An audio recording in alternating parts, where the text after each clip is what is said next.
손혜원 의원의 목포 적산가옥 투기 논란을 두고 야당의 공세가 계속되고 있습니다. 이낙연 국무총리는 잘못이 확인되면 법대로 대처할 것이라고 밝혔는데요. 국회 취재기자 연결해 보겠습니다. 구하림 기자. 네, 이낙연 국무총리가 오늘 국회에서 열린 고위 당정청 회의에서 손혜원 의원 논란과 관련해 입장을 밝혔습니다. 손 의원의 투기 의혹에 대한 의문이 제기되고 고발도 접수되고 있는 만큼 잘못이 확인되면 법대로 대처하겠다고 한 건데요.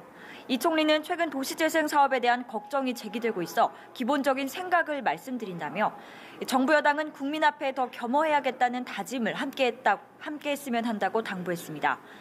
앞서 민주당은 손 의원과 관련한 논란에 공식 대응을 자제하는 가운데 내부에서는 일부 미묘한 변화도 감지되고 있습니다. 민주당 금태섭 의원이 한 방송 프로그램에 출연해 나전칠기 작품의 경우 판권이 문제가 되니 손 의원 쪽에서는 자신의 작품인 면도 있다고 주장한 건 이익 충돌 문제가 있다고 지적한 겁니다. 이에 대해 손 의원은 SNS를 통해 금 의원의 주장을 정면 반박했는데요. 금 의원이 언급한 부분은 가짜뉴스를 그대로 인용한 것 같다며 자초지종을 다시 알아본 뒤 정중하게 사과하길 바란다고 밝혔습니다. 한편 야당은 공세 수위를 더욱 끌어올리고 있습니다. 자유한국당 지도부는 곧 목포를 직접 방문해 창성장 등 문제가 된 장소를 시찰할 계획입니다.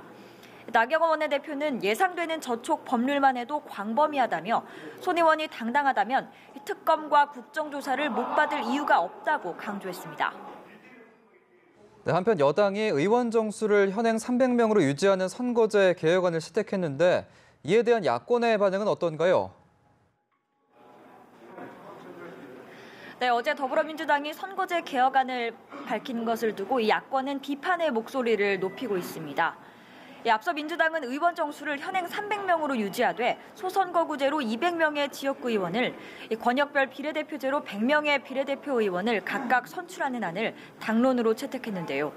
이에 한국당 나경원 원내대표는 국회 국무총리 추천제를 받아들인다면 연동형 비례대표제, 석패율제를 논의하겠다고 밝혔습니다.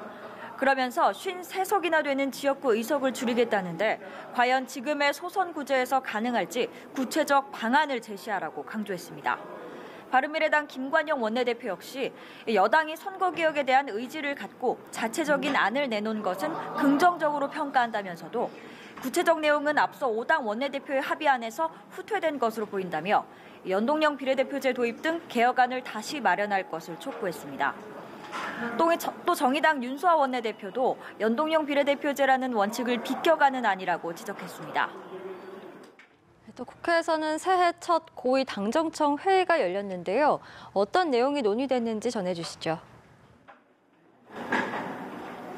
네, 오늘 오전 더불어민주당과 정부 청와대는 새해 첫 고위 당정청 회의를 열고 민생을 안정시키는 대책 등을 논의했습니다.